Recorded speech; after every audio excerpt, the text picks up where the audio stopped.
Hi and welcome to Sewing Bites. Today we're going to thread the Brother CS7205 sewing machine. First, let's wind a bobbin.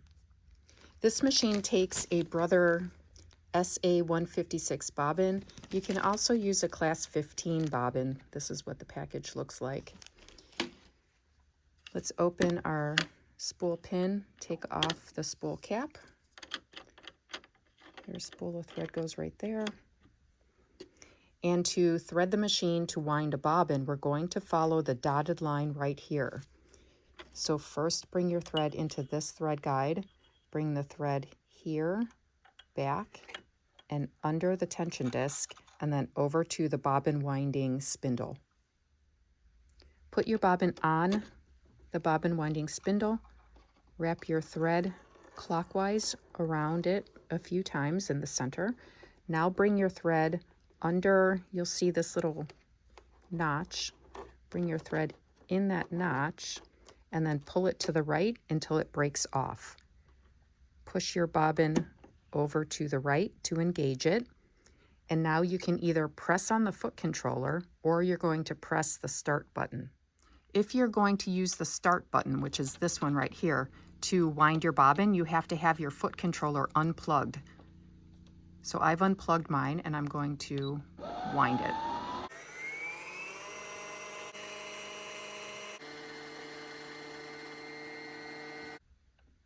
When the bobbin hesitates, stop the machine by pressing that start button again, or just take your foot off the foot controller if you're winding that way. Now you're going to push your bobbin to the left, take it off, and either use snips to cut your thread or just cut it right there. To install the bobbin, pull the latch to pop up your bobbin cover. The bobbin goes in with the thread coming off the top like this. So if you pull the thread, your bobbin will turn counterclockwise. Drop the bobbin into the bobbin case. You're going to put your finger on the bobbin just to provide tension on it, and then bring the thread through this groove and over. So you're going to go through the valley, over the hill, bring it down, and cut that thread. Now put your bobbin cover back on. This notch goes under the silver part and push down. To thread the top of the machine for sewing, we're not going to use this part. We're going to follow the solid line right here. So your thread comes under into this thread guide, under this part, and then straight down the front groove. Bring the thread straight down this groove, down around number 3. Now this part is very important. Inside here, there is a silver lever that's called your take-up lever. The thread must go from the right to the left and then bring it forward and straight down. It's hard to see, so you need to look in there and make sure your thread is on that take-up lever. If it doesn't get in there, your machine's going to make horrible crunching noises and you're going to have loopiness on the underside of your fabric and you'll probably jam the machine. So this is the most important part of your threading. So make sure that's right, left, and down. Come straight down this groove to the needle. After the take-up lever, bring the thread straight down that groove. There is a thread guide right here at the top of the needle.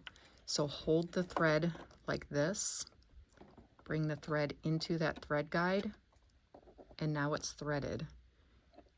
Now to use your automatic needle threader, you have to make sure the needle is in the highest position. So turn your hand wheel to make sure it is. Bring the thread under the hook, push all the way down to engage it. Now bring the thread in between the 2 prongs and let go. That loop, pull the loop, and it will drag the thread through the eye of the needle. You do not have to draw up your bobbin thread by holding this and turning your hand wheel. When you start sewing, it will automatically pick up that bobbin thread. If you do want to draw up the bobbin thread, just turn your hand wheel and it will bring up that bobbin thread. You can see it under there. And you can pull that to the top side.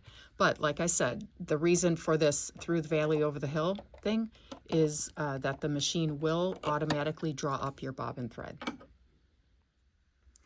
This button here is your needle up down, so it will either lower the needle or raise the needle. This is your reverse for back stitching. This is your start button.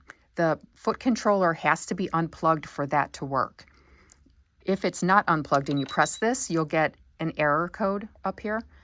So, that's no big deal. But just know that if you want to use the start stop button, you have to unplug the foot controller. This is your speed control. So you can slide this, and over here, what this means is that no matter how hard you press on the foot controller, it's not going to go beyond this speed. If you leave it at full speed, if you press the foot controller like pedal to the metal, it's going to go at top speed. The machine, when you turn it on, it's going to default to 0, 0. That is straight stitch with needle in left hand position. If you want to go to center position, you are going to go to stitch number 2. To get to that stitch, you're just going to press this one 2 times. So this set of buttons controls this number, this set of buttons controls this number. If you look over here, it will tell you the default settings for that stitch. 3.5 width just means needle is in the center. It's at 2.5 millimeters long. If you wanted to go to zigzag, for instance, you're going to go to stitch number 5. So that's stitch number 5. Default setting is 3.5 millimeters wide, 1.4 millimeters long. Decorative stitches, like let's say 33, you're going to go 3, 3. Okay, so that's how you select your stitches. You do have more stitches here, and to get to these, you need to change this. So this symbol tells you that this needs to be highlighted for these satin stitches to work. And then your letters are down here, so you would press this again, and that brings up your letters. Okay, so we're going to stay here for our utility stitches, which are these and these. We are set to sew a straight stitch. We're on stitch 0, 0, so straight stitch with needle in left hand position. Your presser foot lifter lever is right here. You're going to lower that, and let's sew.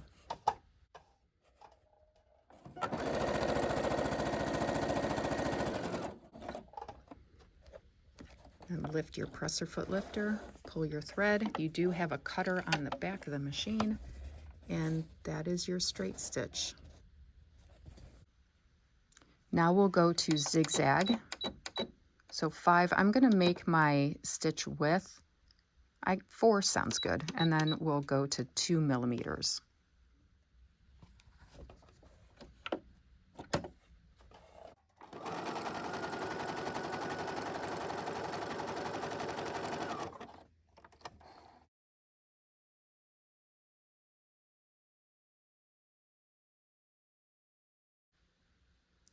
Maintenance on this machine is very easy.